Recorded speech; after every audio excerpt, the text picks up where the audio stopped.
नाम बर्बादी हमर काम बर्बादी मन बात करा ना तो जन करा शादी और बहुत पसंद है। अच्छा तो हेलो दोस्तों, ये वर्षानी हमको लगा था भाई सीधा साधा बच्चा है और ऐसे ही बाइक स्टैंड कर रहा है, लेकिन नहीं भाई, ये तो बड़ा टुनटुन यादव का फैन है भाई, जो कि रंगदारी सॉन्ग गा रहा है टुनटुन यादव। हाँ तो दोस्तों, ये वर्षानी एक तो रंगदार लगता है, मुझे देखने में ही रंगदार लगता है। हाँ तो दोस्तों, आप लोग को क्या लगता है, ये रंगदारी के अंदाज में जीते हैं। आजकल यह वीडियो सोशल मीडिया में जितना भी वीडियो अपलोड किया है देख सकते हो जाके, सब गाना में इसका रंगदारी सॉन्ग लगा हुआ है। और गाना में टुनटुन यादव या जो भी रंगदारी सॉन्ग आता है, अक्सर तो बिहार में टुनटुन यादव ही रंगदारी का सॉन्ग अभी फेमस है सबसे ज्यादा।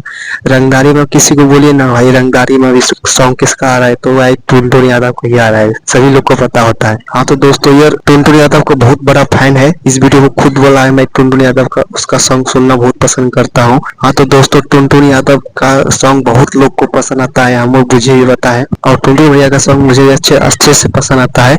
और वर्षा रानी को ही चाहिए कि रंगदारी वाला सॉन्ग ही उसको अच्छा लगता है, और रंगदारी वाला सॉन्ग पर ही रील्स और वीडियो बनाता है आजकल। और वोयलगर वर्षा रानी आजकल बहुत ज्यादा फेमस हो रहा है रंगदारी के नाम से लेकर। हाँ तो वो पहले से ही पूरा फेमस है और बहुत जल्द ही इतना फेमस हो गया मत पूछो यार। जितना भी उसका पास रिपोर्टर है सबको उसको समय निकाल कर न्यूज ही दे रहा है। हाँ तो दोस्तों, आप लोग को क्या लगता है ये वर्षा रानी आगे चल के कितना आगे जा सकता है, कमेंट में जरूर बताना यार। हमको लगता है यार बहुत आगे जाएगा ये, इतना कम समय भाई इतना वेल होना उतना आसान नहीं है, खास करके सोशल मीडिया में। हाँ तो दोस्तों, आप लोग को अच्छे लगे तो वीडियो लाइक कर देना, चैनल में नहीं है तो सब्सक्राइब करना। तो मिलते हैं नेक्स्ट